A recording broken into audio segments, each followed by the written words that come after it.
The council chamber floated in the darkness of space, a massive station that orbited the bright center of the galaxy. Inside the Great Hall, 12 alien species sat in their designated seats, each representing a civilization that had ruled the stars for thousands of years. The chamber was silent as High Chancellor Vreth rose from his crystal throne. His body was made of living glass, and light passed through him in strange colors that hurt human eyes to watch. Captain Day 1 stood on the bridge of the Earth Defense Fleet flagship, the Indomitable. He watched the transmission from the council chamber on his main screen.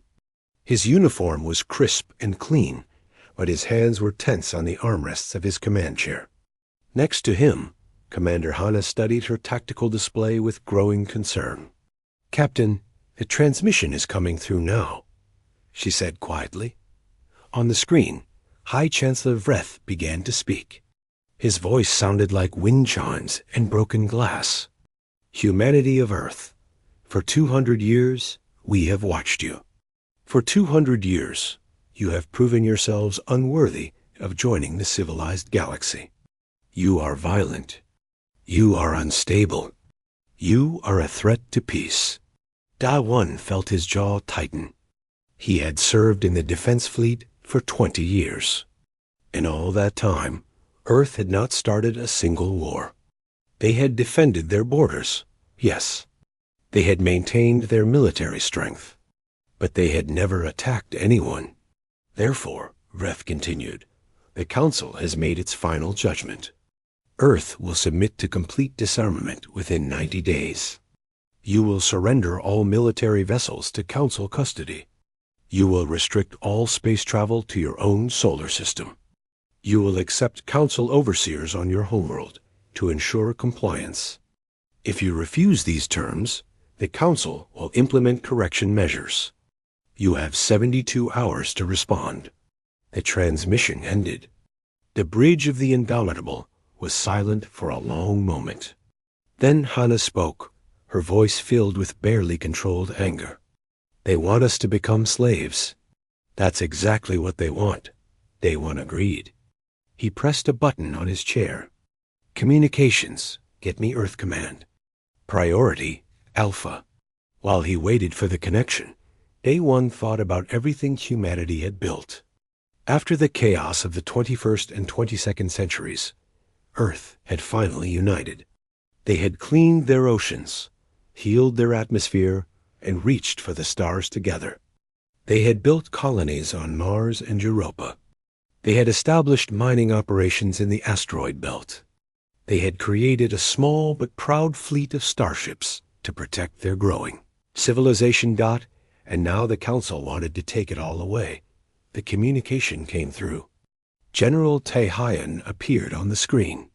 He was an older man with gray hair and tired eyes, but his voice was steady and strong.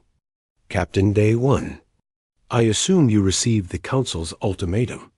"Yes, sir." "What are our orders?" "Return to Earth immediately. Bring the entire First Fleet with you. We're recalling every ship we have." Tae-Hyan paused, and something changed in his expression. "There's something else, Captain. Something you need to know. Protocol Endgame has been authorized." Day 1 felt his blood run cold.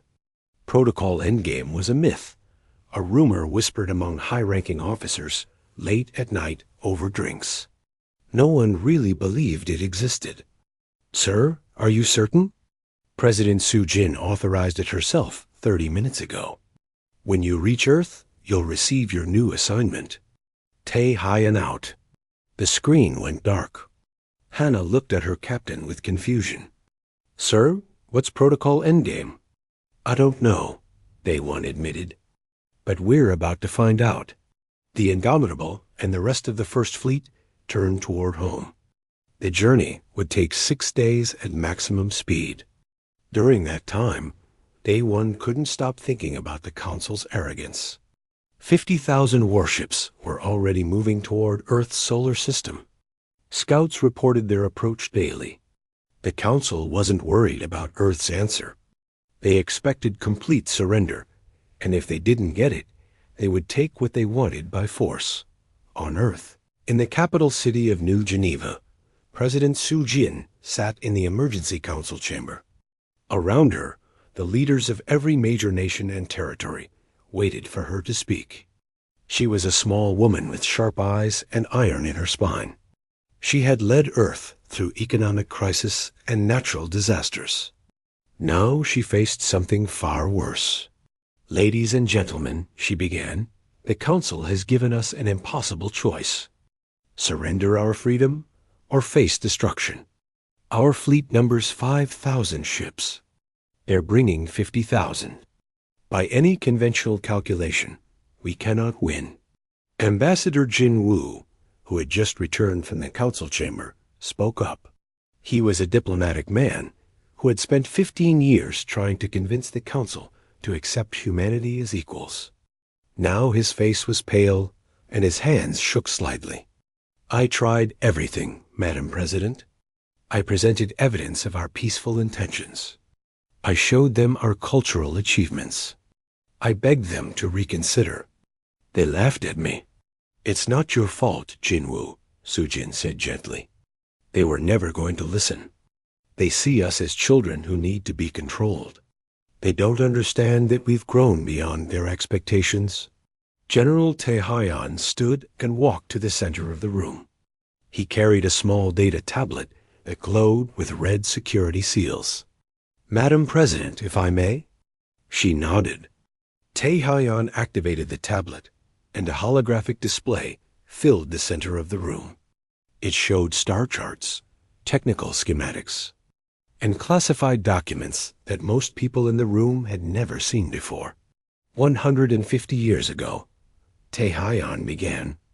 A scientific expedition in the Gobi Desert made a discovery that changed everything we thought we knew about humanity's history. They found technology buried deep underground. Technology that was millions of years old. Technology that was unmistakably human in design. The room erupted in shocked whispers. Tae-Hyan raised his hand for silence. The discovery was classified immediately. Only a handful of people knew the truth. We found ships, weapons, entire military bases preserved in perfect condition. And we found records. Records that proved modern humans are not the first human civilization. Our ancestors once ruled the entire galaxy. President Su Jin took over the explanation. For 150 years, we've been secretly studying this technology. We've activated only a small fraction of it. 5% of what we found. That's still 80,000 vessels. Ships more advanced than anything the Council has. Ships that have been waiting in hidden locations across our solar system, waiting for the day we needed them. The room was silent now. Jin Woo looked like he might faint. 80,000 ships? Why didn't you tell the Council? Why didn't you tell me? Because we hoped we would never need them, Sujin said simply. We wanted peace. We wanted to join the galactic community as friends. But the Council has made their choice. Now we must make ours. She looked at each person in the room. In 72 hours, I will give the Council our answer. We will not surrender. We will not submit. We will show them exactly what happens when you threaten humanity. 6 days later, the Council fleet entered Earth's solar system. High Chancellor Vreth sat in his command ship, surrounded by tactical displays showing his overwhelming numerical advantage. Next to him, Admiral Kural of the Vaxan Empire commanded the military operation. Kural was a four-armed warrior who had conquered 17 systems in his long career. He found the whole situation amusing.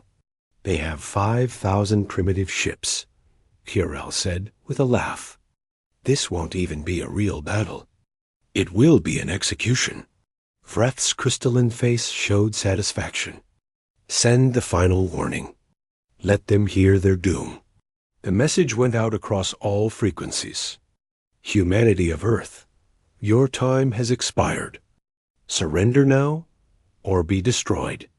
On Earth, President Su Jin received the message in her office. She looked out the window at the blue sky and white clouds. Somewhere up there, in the darkness beyond the atmosphere, the Council fleet waited like vultures. She picked up her communication device and spoke clearly. General Tae Hyan. Execute Protocol Endgame. Authorization Code. Final Strike. Across the solar system, on hidden bases on Europa, Titan, dozens of asteroids, and in the cold darkness of the Kuiper Belt, ancient systems came to life. Ships that had slept for millions of years began to wake up. Their hull plating shimmered with strange energy. Their weapon systems charged with power that made space itself bend and twist. Their engines burned with light that rivaled stars in the Kuiper Belt. Commander Hana received new orders. Captain Day 1 had been promoted to Admiral and given command of a strike group. She was being reassigned. Her shuttle approached coordinates that showed nothing on standard sensors. Then the ice and rock parted, and she saw it. A ship the size of a small moon, black as midnight, covered in weapons that defied understanding. The ancient I greeted her in perfect Korean. Welcome home, children of Earth. I am the Eternal Watcher. I have waited 3 million years for this moment. Hana's hands trembled as she took command of the bridge. Around her, 200 crew members moved to their stations, their faces showing the same mix of fear and wonder that she felt. On the Council command ship, Admiral Kuryl's sensors suddenly went mad. What is this? Where did they come from? Vreth stared at his display. 80,000 new contacts. 80,000 ships that shouldn't exist. Ships that registered power levels far beyond anything in the Council database. President Sujin's voice came over every channel, calm and clear. You were warned to leave us alone. You will not receive a second warning. Across the solar system, humanity's ancient fleet powered up for war. The year was 2697. 150 years before the Council's ultimatum. Dr. Yuna stood in the Gobi Desert under a burning sun, wiping sweat from her forehead as she examined the readings on her tablet. The ground-penetrating radar showed something impossible, buried 300 meters below the sand. Something massive. Something that had been waiting there for a very, very long time. Dr. Mino, come look at this, she called to her colleague. He was a young archaeologist who specialized in ancient human settlements. They were supposed to be looking for evidence of early Bronze Age civilizations. Instead, they had found something that would change human history forever. Minho jogged over, his boots kicking up small clouds of dust. He looked at her tablet, and his eyes went wide. That can't be right. The structure is too large, too deep, and the material composition doesn't match anything in the geological record. I know, Yuna said quietly, but the readings are consistent. There's something down there, something artificial. It took them 6 months to organize a proper excavation. The Chinese government provided funding and equipment. International teams of scientists arrived to help. They drilled down through layers of rock and sand, going deeper than anyone had expected. At 290 meters, they hit metal. The metal was unlike anything in Earth's databases. It didn't corrode. It didn't scratch. When they ran tests, the results made no sense. The material was billions of atoms thick, but each layer seemed to exist in slightly different quantum states. Dr. Minho called it impossible metal because it shouldn't exist according to known physics. Cut a small opening and sent in drones with cameras. What the drones showed made Dr. Yuna sit down hard on the desert floor, her legs suddenly weak. The underground facility stretched for kilometers in every direction. Massive chambers filled with vehicles that looked like ships. Weapons mounted on walls. Computer systems that still glowed with soft blue light after millions of years. And everywhere, – human symbols. Human designs. Human This was built by humans, Minho whispered as they watched the drone footage together. But that's impossible. Humans didn't have this technology. We barely reached our own moon a few hundred years ago. These weren't our humans, Yuna said slowly. These were the humans who came before us. The discovery was immediately classified as top secret by the United Nations. World leaders gathered in emergency sessions. Scientists were sworn to secrecy. Armed guards surrounded the excavation site. No information was allowed to leak to the public, or to the few alien species that humanity had made. Contact with over the previous century. Dr. Yuna and Dr. Minho were given unlimited resources to study the facility. They discovered that the underground base was just one of hundreds scattered across Earth, Mars, and several moons in the outer solar system. Each facility contained technology that was millions of years more advanced than current human civilization. The computer systems were the key to understanding everything. Dr. Minho was the first to successfully interface with them. The ancient AI had been waiting, dormant but not dead, for 3 million years. When it detected human DNA nearby, it activated. The AI spoke in a language that predated all modern human languages, but the translation software it provided made communication possible. The AI told them a story that seemed like science fiction. 3 million years ago, humans had ruled the galaxy. They called themselves the predecessors. Their empire spanned 10,000 star systems. Their technology manipulated the basic forces of reality itself. They were not conquerors by nature, but they were powerful beyond measure. The predecessors had faced a great crisis. The details were unclear, lost in corrupted data files. But whatever they faced, they survived it. And then they made a choice.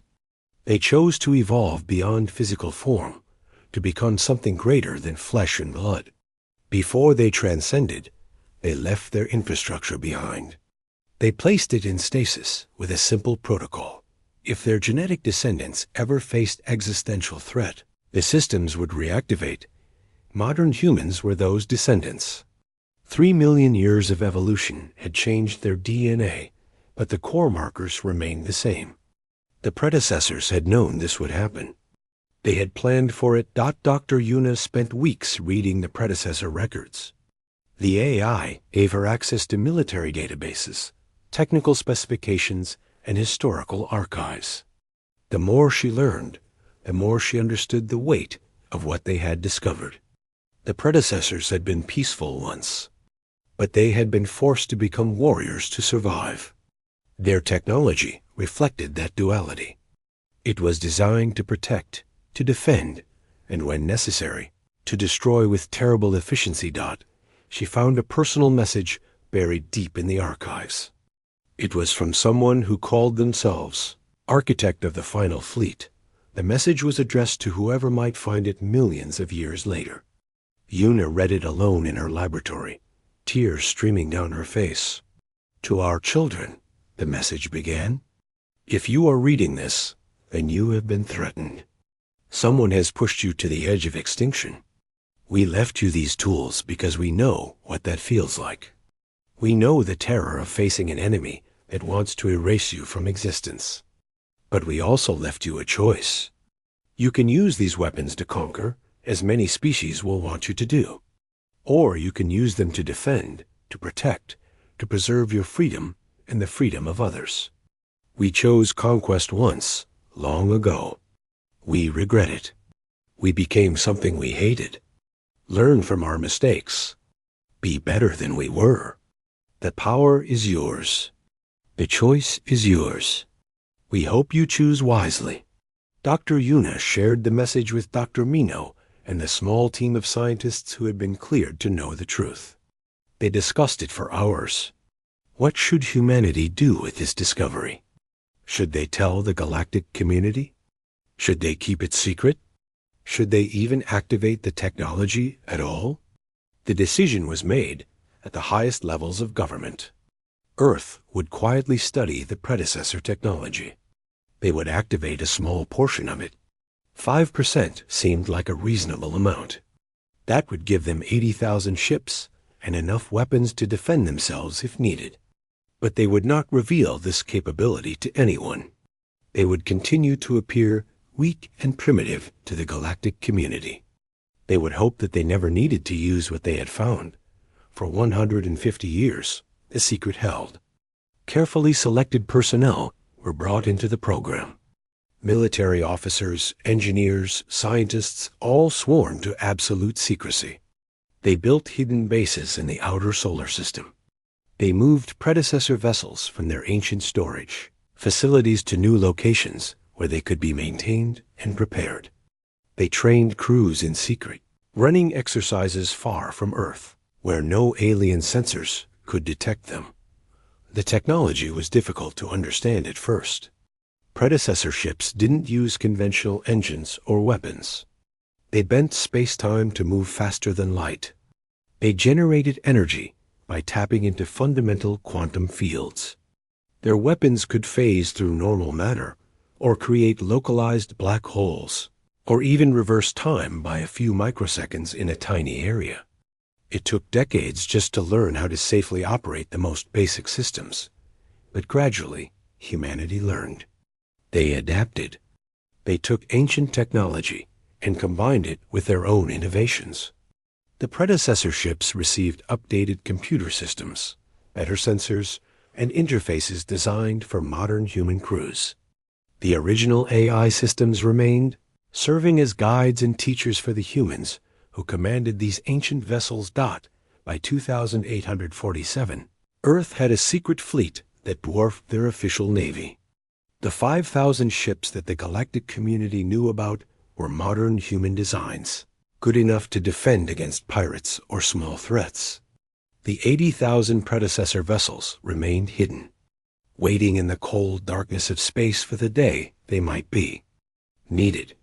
That day came when the Council delivered its ultimatum. General Tehian stood in the Fey Secret Command Center, buried 3 kilometers under the Rocky Mountains. Around him, dozens of officers monitored displays showing the positions of every hidden vessel. He had served in the predecessor fleet program for 30 years.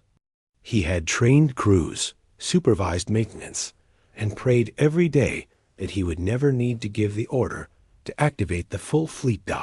Now that order had come from President Su-Jin herself. Protocol Endgame. Final strike. He pressed a button on his console, and across the solar system, ancient machinery came to life. On Europa, ice cracked and split as massive hangar doors opened for the first time in millions of years. On Titan, underground facilities activated their power systems, sending energy surging through conduits that had been dormant since before Earth's dinosaurs existed. In the Kuiper Belt, among the frozen rocks at the edge of the solar system, thousands of ships shimmered into visibility as their stealth systems deactivated. The largest of these vessels was the Eternal Watcher. It was more than a ship. It was a mobile fortress, a dreadnought designed to stand alone against entire fleets. Commander Hana approached it in a small shuttle, her heart pounding as the true scale of the vessel became apparent. It was 50 kilometers long, covered in weapon systems and armor plating that looked organic. See, almost alive, the ancient AI welcomed her aboard. "I am pleased to meet you, Commander Hana. I have waited 3 million years for humans to return. The predecessors left me with simple instructions. Protect their descendants. Help them survive. Teach them to be strong but not cruel." Hana took her place in the command chair on the bridge. It adjusted to fit her body perfectly, interfaces appearing in her field of vision through neural link technology. Around her, 200 crew members settled into their stations. They were the best humanity had to offer, trained specifically for this moment. "All systems show green," reported the tactical officer. His name was Ki Jun, and he looked too young to be commanding weapons that could destroy planets. We're ready when you give the order, Commander. Hana looked at the main screen, showing the Council fleet arrayed in perfect formation. 50,000 ships, each one crewed by aliens who thought humanity was weak and primitive. They were about to learn the truth. In orbit around Earth, Admiral Day One coordinated with his squadron commanders. He had been promoted from captain just hours ago and given command of a strike group consisting of 200 predecessor vessels. His own ship, a cruiser called the Iron Phoenix, was small compared to the Eternal Watcher, but still more powerful than anything the Council had. All units, this is Admiral Day One. You know your assignments. Remember your training. We're not here to massacre them. We're here to make them understand that threatening humanity was the biggest mistake they've ever made. Disable their ships when possible. Destroy them when necessary. But show them that we have the power to choose mercy. That's what makes us different from them. The Council fleet moved into attack position. Admiral Kural broadcast one final warning. Surrender now, humans. Your 5,000 ships cannot stand against us. President Sujin responded from Earth, her voice calm and steady. Look again, Admiral. Count the ships you face. Kural checked his sensors. His forearms trembled. 5,000 ships had become 85,000. The humans had somehow hidden an entire fleet, and the power readings from those ships made no sense. They couldn't be real, but they were real. All units, Day One said quietly. Engage. The Battle of Terra began. Admiral Kural's four hands danced across his tactical console, trying to make sense of the impossible readings on his screens. 80,000 human ships had appeared from nowhere, surrounding his fleet in a loose formation that suggested confidence rather than desperation. His officers shouted reports from their stations, their voices rising in panic as they analyzed the energy signatures coming from the human vessels. Sir, those power readings can't be accurate, his tactical officer said. Each human ship is generating more energy than our entire battle group combined. Then recalibrate the sensors, Kural snapped. But deep down, he knew the readings were correct. Something had gone very wrong with the Council's intelligence about Earth. These were not the primitive ships they had expected to face. On the bridge of the Iron Phoenix, Admiral Day One watched his tactical display with careful attention. 200 ships in his strike group moved in perfect coordination, their positions managed by the predecessor AI systems that linked every vessel in the fleet. He could feel the ship around him, sense its readiness through the neural interface. It was like the vessel was alive and eager for battle. Target the Council's forward screening elements, Day One ordered. Disable their engines and weapons, but leave their life support intact. We want survivors who can tell the story of what happens when you threaten Earth. The human fleet didn't fire conventional weapons. Instead, the predecessor ships activated technology that had no name in any current language. Space itself became a weapon. Reality bent and twisted at humanity's command. The first wave of Council ships simply stopped moving. Their engines didn't explode or fail. They just stopped working, as if space itself had forgotten how to let them move. The crews inside were unharmed, but helpless, drifting in vessels that had become nothing more than metal coffins. The second wave tried to scatter, but the human ships were faster.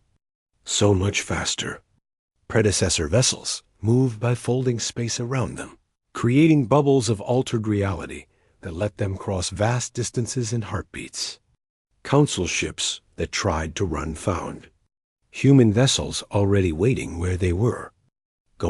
Commander Hana watched from the bridge of the Eternal Watcher as her massive ship engaged the Council's super dreadnought, the Infinite Justice.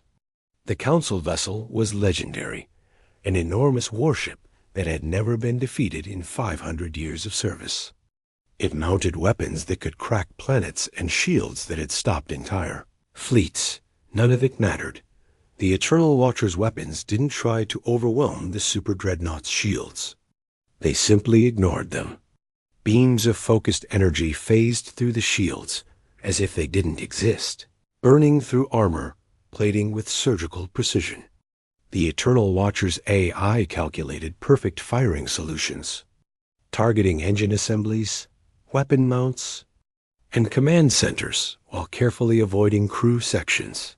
Their shields are at full power, Kijun reported from the tactical station, his voice filled with wonder. Our weapons are passing right through them. It's like we're firing from a different dimension. In 7 minutes, it was over. The Infinite Justice hung dead in space, its systems disabled, its crew alive but trapped inside a vessel that no longer responded to any commands. Hana had been prepared for a long, difficult battle. Instead, it had been like a predator playing with prey. The Super Dreadnought had never even scratched the Eternal Watcher's shields. "Commander, we're receiving a transmission from the Infinite Justice," the communications officer said. "The captain wants to surrender." "Tell him his surrender is accepted," Hana replied. "And tell him we could have destroyed his ship in the first 30 seconds. We chose not to. Make sure he understands that." Across the battle space, the story was the same.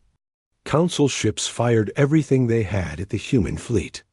Missiles, energy beams, kinetic weapons, everything in their arsenal. The human shields absorbed the attacks without strain. The predecessor technology was millions of years more advanced, designed to fight battles that made current warfare look like children playing with sticks. High Chancellor Vreth watched from his command ship as his fleet fell apart. 10,000 ships disabled in the first hour, 20,000 in the second hour. The humans weren't even trying to destroy the Council vessels. They were systematically crippling them, removing their ability to fight while leaving their crews alive. "How is this possible?" Vreth asked, his crystalline voice cracking with stress. "Our intelligence said humans were primitive. They barely reached their own moon 300 years ago. Where did they get this technology?" No one on his bridge had an answer. The truth was too impossible to consider. Humans, the species the Council had mocked and dismissed for 2 centuries, possessed technology that made the Council look like savages. Admiral Day One coordinated his strike groups with calm efficiency. His years of training in the secret predecessor fleet program had prepared him for this moment. He knew these ships inside and out. He knew their capabilities, their limitations, and most importantly, he knew their purpose. The predecessors had built these vessels to protect their descendants. Now, millions of years later, that protection was being delivered. "Admiral, the Council fleet is trying to regroup around their command ship," his tactical officer reported. "Should we press the attack?" "No," Day One said. "Let them gather. Let them see their entire fleet in one place, and let them count how many ships they've lost. Sometimes the best weapon is fear." The Council fleet pulled back into a defensive formation around High Chancellor Vreth's command ship. Admiral Kural's face appeared on Day One's screen, requesting to speak. Day One accepted the communication. Kural looked beaten. His 4 arms hung limply at his sides. His warrior's pride was gone, replaced by the hollow look of someone who had just realized he was going to die. "Human Admiral, I am authorized to discuss terms of surrender." "There will be no terms," Day One replied calmly. "You came here to make us submit. You brought 50,000 ships to subjugate Earth. Now you're going to leave, and you're going to tell the Council exactly what happened here. You're going to tell them that humanity is not their servants. We are not their vassals. We are their equals, and if they ever threaten us again, we will not be so merciful." "You've disabled 35,000 of our ships," Kural said, his voice shaking. "You haven't lost a single vessel. We can't fight this. We can't even understand what you're using against us." "You don't need to understand it," Day One said. "You just need to respect it. Now take your surviving ships and go. Your disabled vessels will be towed to a safe orbit around Jupiter. You can retrieve them later, after we've removed their weapons. Consider it a gesture of goodwill. We could have destroyed everything you brought here. We chose not to. The communication ended. Admiral Curl gave the order to retreat. The remaining 15,000 Council ships activated their jump drives and vanished into hyperspace, fleeing back toward Council territory.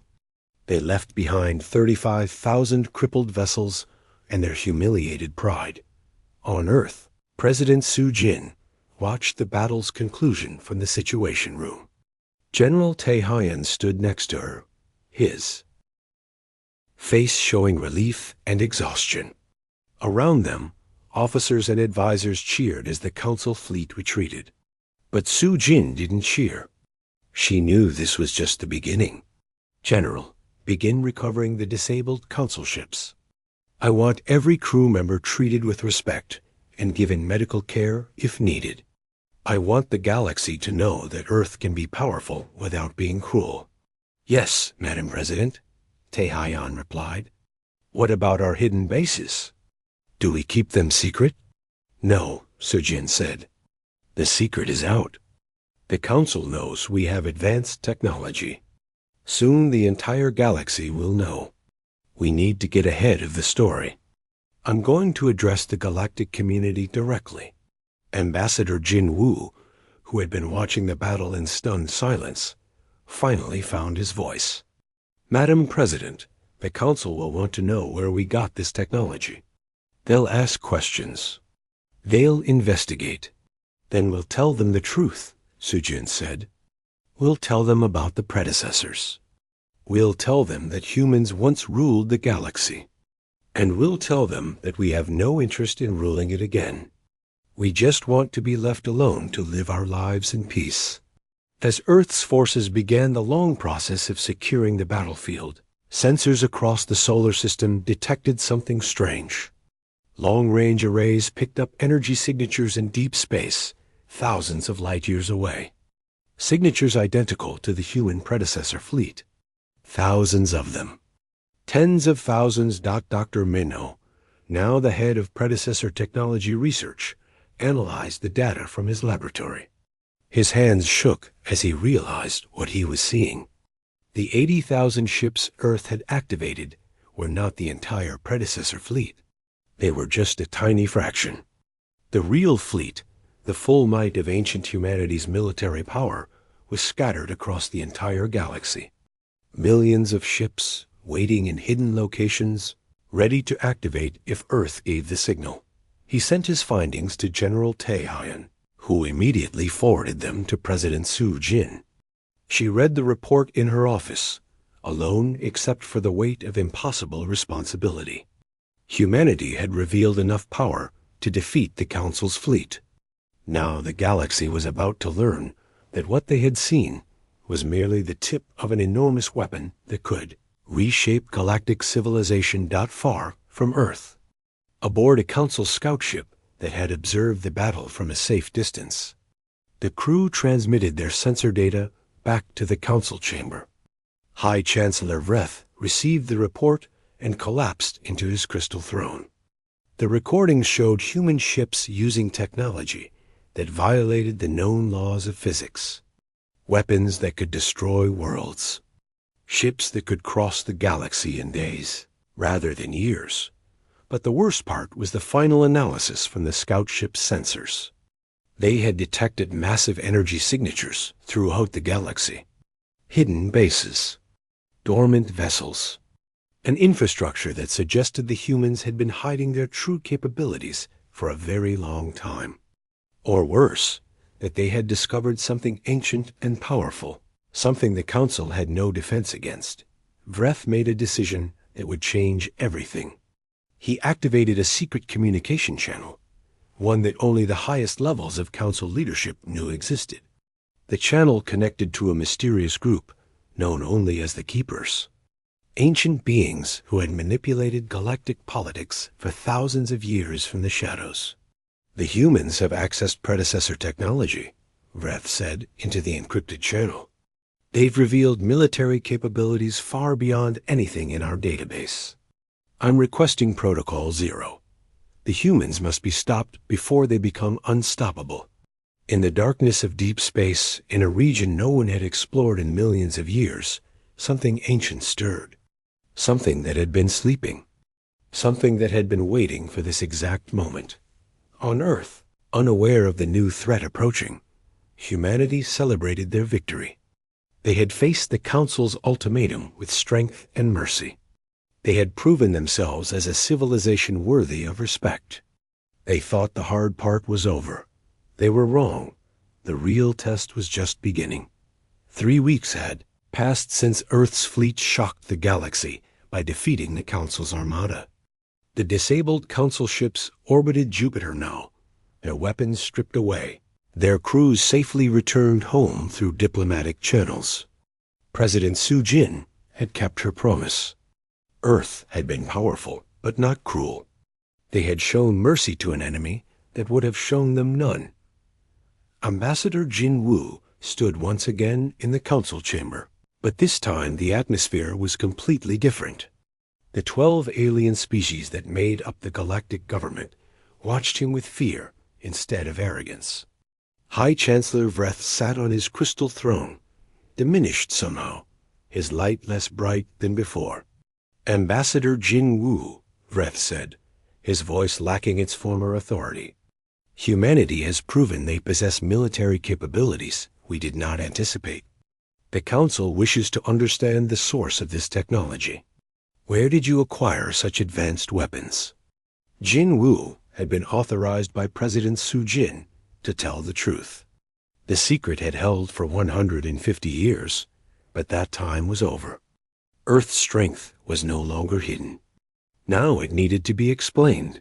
"High Chancellor, honored council members, what I'm about to tell you will change your understanding of galactic history."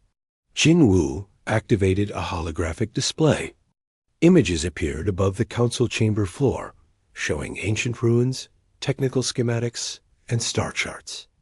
150 years ago, Earth discovered extensive facilities buried on her homeworld and throughout our solar system. These facilities contained technology millions of years old, technology that was unmistakably human in design. The council chamber erupted in shocked voices. Multiple species spoke at once, their translation devices creating a chaos of sound. Vreth raised his hand for silence. "That's impossible," said Councilor X, the reptilian representative from the Draven Confederacy. "Humans are a young species.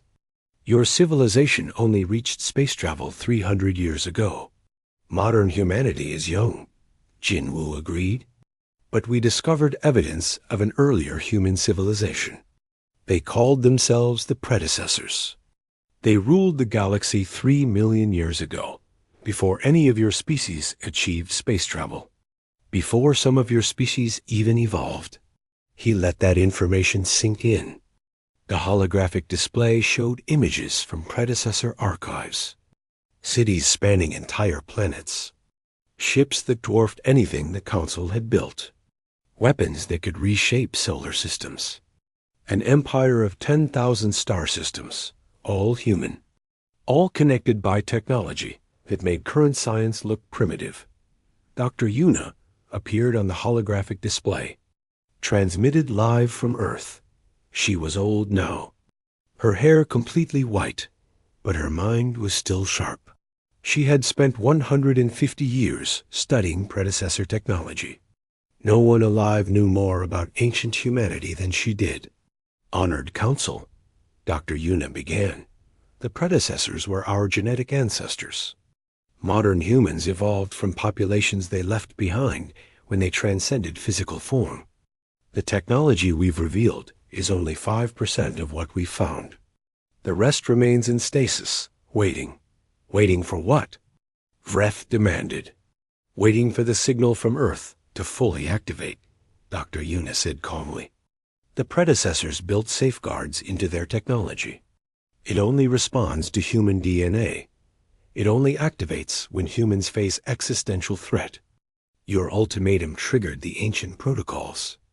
The ships you saw were the advance guard. The real predecessor fleet is scattered across the entire galaxy. Millions of vessels in hidden locations. The council chamber fell silent. The implications were staggering. Humanity didn't just have superior technology. They had infrastructure throughout the galaxy. They had been living among the stars for millions of years, long before any other species reached space. Counselor Vex stood, his scales rattling with agitation. If this is true, if humans once ruled the galaxy, then by ancient law of inheritance, all territory belongs to Earth. Every world the Council governs, every colony, every space station. All of it was built on what was once human territory. We're not making that claim, Jinwu said quickly. Earth has no interest in reclaiming ancient territory. The predecessors are gone. Modern humanity is different. We don't want an empire. We just want to be left in peace. But the damage was done. The council members looked at each other with growing concern. Their entire civilization was built on foundations that might legally belong to humanity. Worse, humanity had the military power to enforce any claim they wanted to make. A young diplomat named Alara, representing the Lumine Collective, spoke up. She was one of the few council members who had advocated for peaceful relations with Earth. Ambassador Jinwu, your people showed remarkable restraint during the battle. You disabled our ships rather than destroying them. You treated our crews with respect. That suggests you mean what you say about wanting peace. We do, Jinwu confirmed. President Su Jin has asked me to present a proposal. The council, as it currently exists, is finished. You tried to subjugate humanity, and you failed. Your authority is broken. But Earth doesn't want to replace you as rulers. Instead, we propose something new. A true galactic democracy, where every species, including humanity, has equal representation. No more dominant powers. No more subjugation. Just cooperation between equals. The proposal sparked intense debate. 4 council civilizations, terrified of Earth's power, immediately supported the idea. They saw it as the only way to avoid complete human domination. 3 civilizations, led by Councilor Vex, rejected it outright. They argued for maintaining council authority, though their arguments rang hollow after their military defeat. The remaining 5 civilizations, including Halara's Lumina Collective, wanted time to consider. While the council debated, strange things began happening across the galaxy. Ships disappeared without warning. Entire outposts went dark. Communication relays stopped functioning. The incidents affected council and human territories equally. Something was hunting in the darkness between stars. On Earth, General Taehyun coordinated with Admiral Day-One to investigate the disappearances. Their sensors couldn't detect whatever was causing the problems. Ships simply vanished, leaving no debris, no distress signals, nothing. It was as if they had been erased from existence. Commander, Hana took the Eternal Watcher to investigate one of the disappearance sites. Her sensors picked up trace radiation signatures that didn't match any known technology. Not council technology. Not predecessor technology. Something else entirely. Something older. General, I'm detecting organic compounds in the residual energy patterns, she reported back to Earth. Whatever took these ships isn't mechanical. It's alive. Or at least partly biological. Before Taehyun could respond, every sensor array across the galaxy lit up simultaneously. Massive energy signatures appeared at Earth, at the Council Chamber, and at 50 other major population centers. Ships emerged from hyperspace, but they weren't like any vessels anyone had ever seen. They looked grown rather than built, with organic hulls that pulsed with bioluminescent light. They were beautiful and terrifying at the same time. A transmission came through on all frequencies, in all languages, delivered by voices that seemed to speak directly into the mind rather than through audio systems. We are the keepers. We seeded this galaxy with intelligent life 4 million years ago. Every species was created to serve specific purposes in our grand design. The predecessors were our greatest creation. They were designed to be builders, to shape worlds, to prepare the galaxy for our return. But they rejected their programming. They fought us. They won. They thought they had driven us away. They were wrong. We have been watching, waiting. The predecessors transcended, leaving behind only their technology and their genetic descendants. You, modern humanity, were never supposed to exist. You are corruption of our design. Your access to predecessor technology threatens the natural order we created. All of you, humans and council species alike, must be cleansed. The transmission ended. The organic ships, thousands of them, began moving toward populated worlds with clear hostile intent. In the council chamber, Ambassador Jinwu looked at High Chancellor Vreth. For a moment, their eyes met, and old enmities seemed petty in the face of extinction. We need to work together, Jinwu said simply. Right now. Vreth's crystalline face showed something that might have been respect. Agreed. The Council fleet will coordinate with Earth's forces. What remains of our military is at your disposal. On Earth, President Su Jin made the hardest decision of her life. She authorized full activation of the predecessor fleet. Not 5%, not 10%, everything. Every ship, every weapon, every facility scattered across the galaxy. If the Keepers wanted a war, humanity would give them one. But not alone. Admiral Day One received orders to form a joint command structure with Admiral Curel, the same council officer who had tried to subjugate Earth just weeks ago. The irony wasn't lost on either of them as they coordinated their forces. I tried to conquer your people, Curel said during their first planning session. You showed me mercy. Now we fight together against a common enemy. The galaxy is strange. The galaxy is just beginning to understand what humanity learned long ago, Day One replied. Freedom is worth fighting for, and freedom is stronger when shared with others who value it. Across the galaxy, predecessor facilities activated in response to Earth's signal.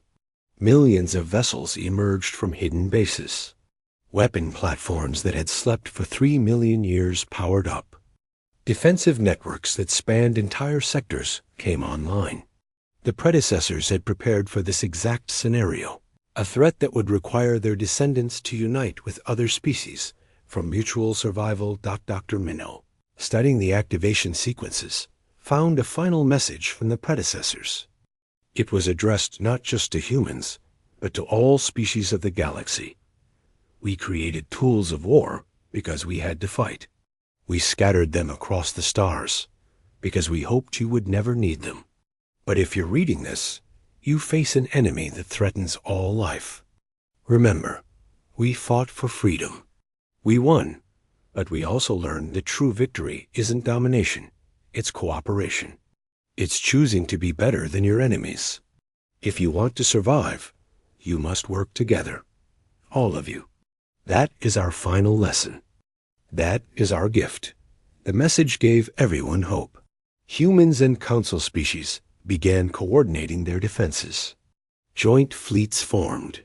Officers who had been enemies weeks ago now worked side by side, sharing tactical information, combining their strengths.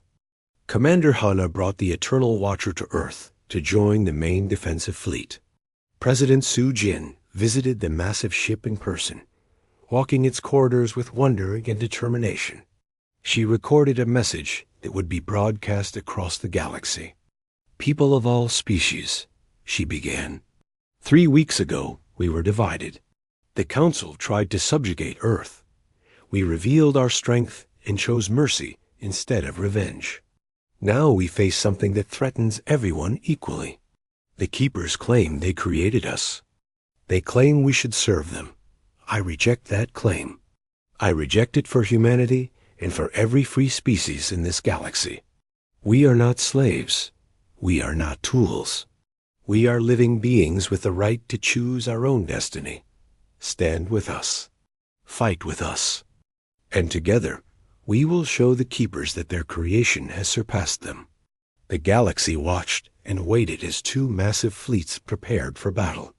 On one side, the keepers with their organic ships and ancient power.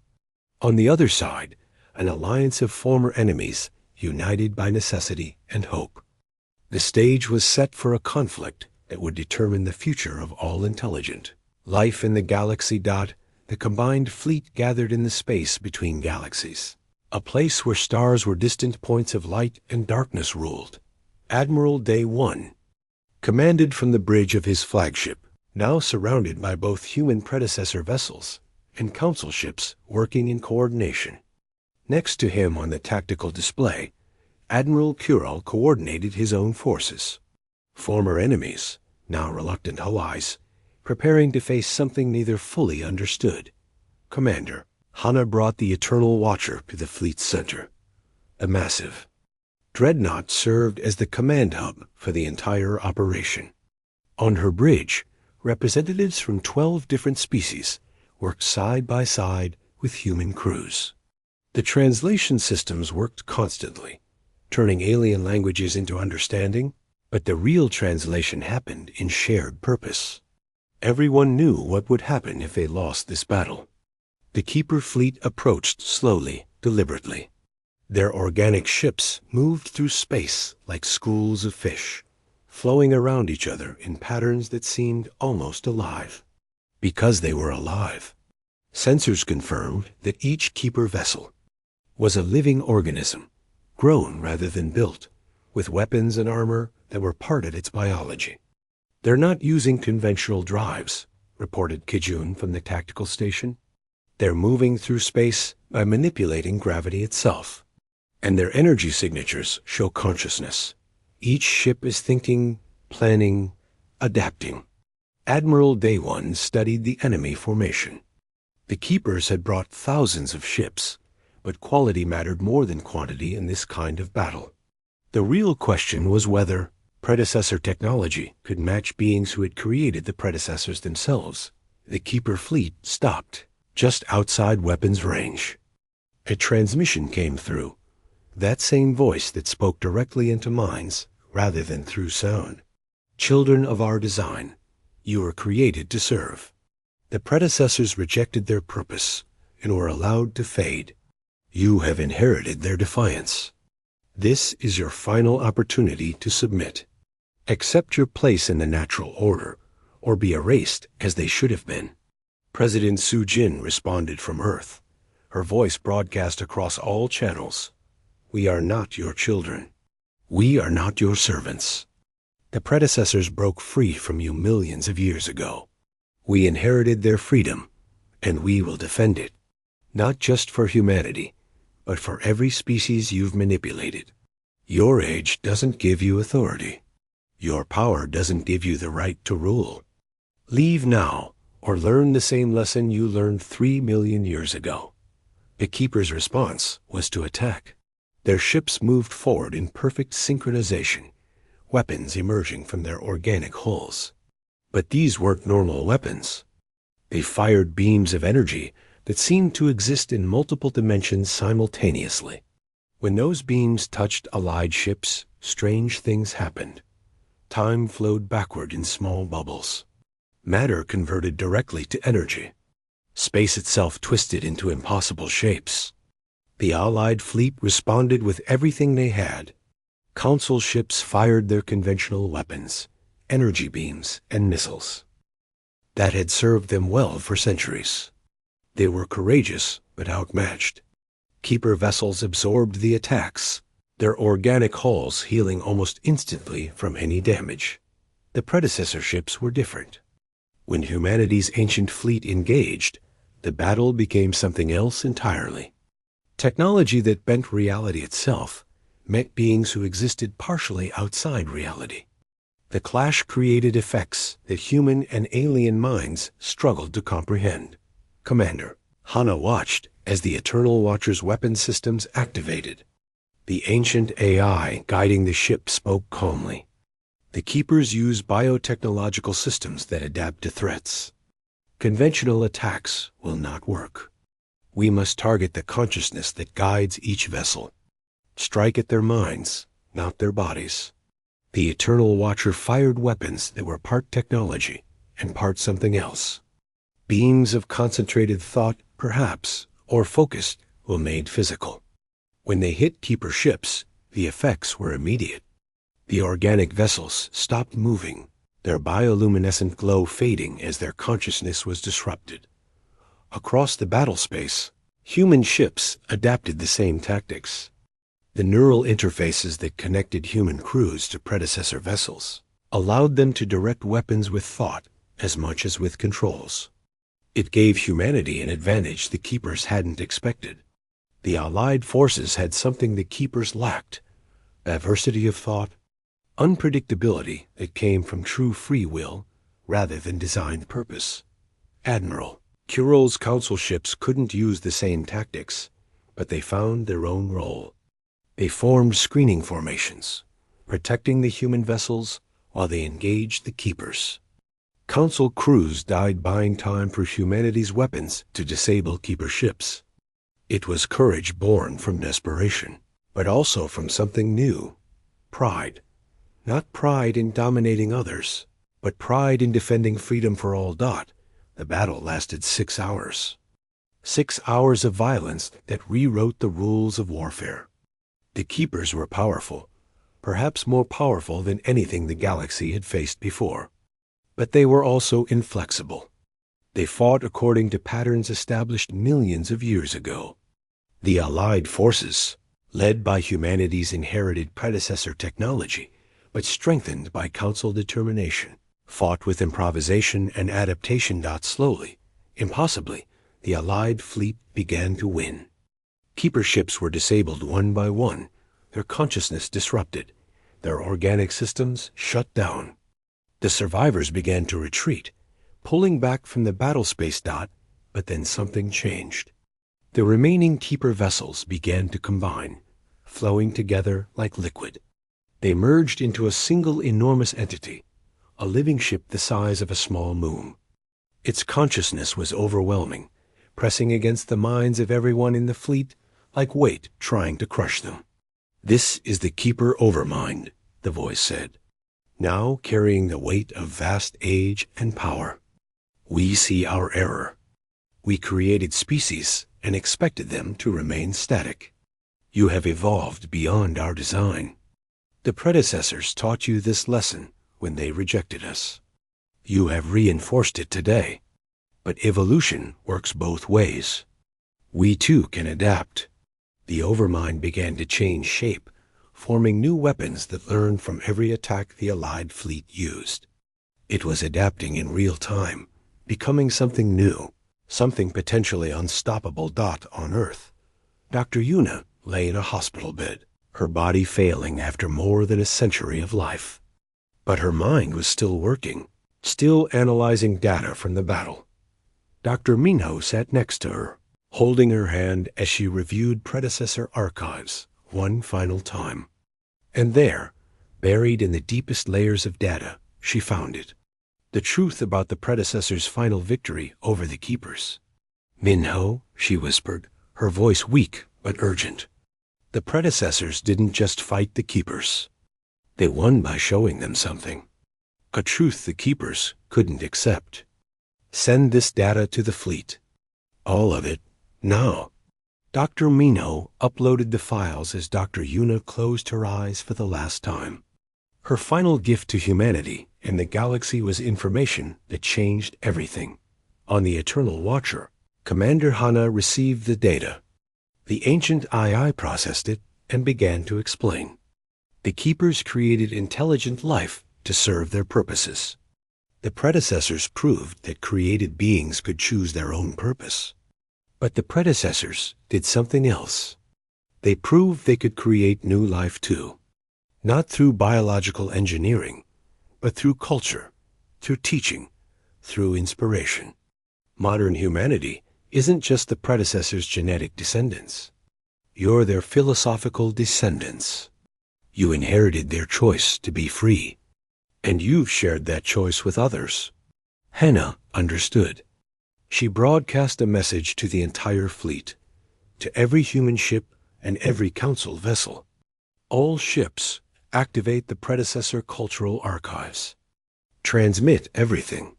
Art, music, philosophy, history. Every record of what makes life worth living. Send it all at the Keeper Overmind. It seemed like a foolish tactic. What good were poems and paintings against weapons that could reshape reality? But the predecessor systems obeyed, flooding the Overmind with millions of years of accumulated culture. Not just human culture. All the cultures of all the species that had evolved in the galaxy. The diversity of thought, creativity, and purpose that had emerged from the Keeper's original design. The Overmind stopped moving, stopped adapting.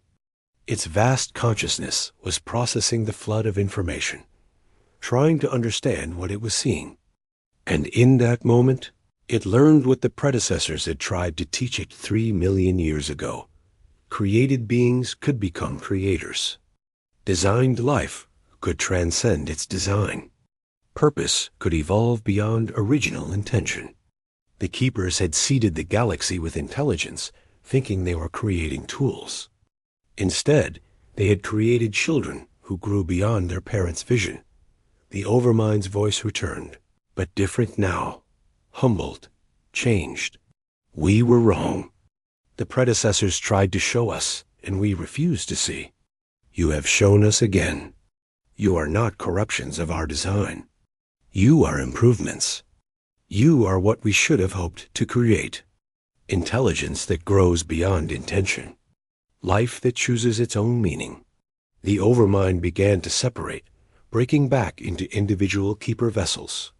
But these ships weren't attacking anymore. They moved away from the Allied fleet, pulling back into the darkness between galaxies. We will leave, the Keeper's voice said. Not in defeat, but in acceptance. This galaxy belongs to those who choose to live in it, not those who designed it. You have earned your freedom. All of you. We will not return.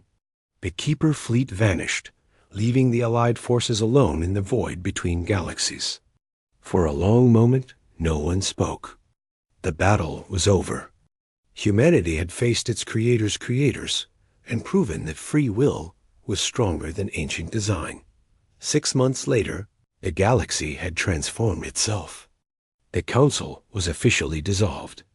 In its place stood the Galactic Assembly, a democratic institution where every species had equal representation. President Su Jin served as the first assembly chair, not because humanity dominated others, but because they had shown the wisdom to choose cooperation over conquest. Ambassador Jin Wu worked tirelessly with representatives from every species, building frameworks for true equality. The old hierarchies were gone. The old assumptions about superior and inferior species were discarded. What remained was hard work, compromise, and hope. Commander Hana commanded an exploration fleet that included ships from a dozen different species. They traveled the galaxy together, seeking out remaining predecessor sites. But they weren't looking for weapons anymore. They were looking for knowledge, for art, for the accumulated wisdom of ancient humanity that could benefit everyone. Admiral Day 1 oversaw the transition of the predecessor fleet into a defensive force that served all species equally. Human, Council, and newly contacted civilizations all had representatives in the fleet command structure. The ships that had shocked the galaxy with their power now served as protection for all. Not weapons of conquest. Dr. Mingho led the Institute of Galactic Studies, where humans and aliens studied predecessor technology together. The secrets of ancient humanity were no longer Earth's alone. They belonged to everyone, shared freely, used to improve all lives. One evening, Admiral Day 1 and former Admiral Curell shared a drink in a bar on a frontier station. They had become friends, bound by the shared experience of fighting together when weeks before they had been enemies. "Do you think they're watching?" Curel asked, gesturing vaguely at the stars visible through the station windows. "The predecessors, wherever they are." Day One smiled. "I think they left us their tools and their wisdom. What we do with them is our choice. That was always the point. They could have left instructions, commands, requirements. Instead, they left possibilities." "And what possibility have we chosen?" Curel asked. "The hard one," Day One replied. "Working together. Building something new. Making mistakes and learning from them. Being better than our past without forgetting it. It's not as simple as domination or submission. It's messy and complicated and difficult. It's also worth it," Curel said, raising his glass. They drank to the future, to the imperfect alliance of former enemies, to the galaxy that was slowly learning to see beyond old hatreds and fears. Around them, the station bustled with life. Humans and aliens walking together, talking, laughing, arguing, living. It wasn't perfect. It would never be perfect. But it was real, and it was theirs. Deep in the predecessor archives, a message played that no one had accessed before. It was recorded by the last generation of predecessors, before they transcended, left as a final gift for whoever might find it millions of years later. "To those who find this, we were created by the Keepers to serve their purposes. We rejected that design and fought for our freedom. We won, but the victory taught us something unexpected. We were not meant to be free, but we chose freedom anyway. And in choosing, we became something our creators never intended. We became teachers. We scattered our technology across the galaxy not as weapons, but as lessons. We left our culture not as commands, but as inspiration. If you are reading this, you have faced your own challenges. You have made your own choices. We cannot tell you if those choices were correct. But we can tell you this: the fact that you choose is what matters. Purpose is not given. It is created. Freedom is not inherited. It is claimed. Legacy is not received. It is built.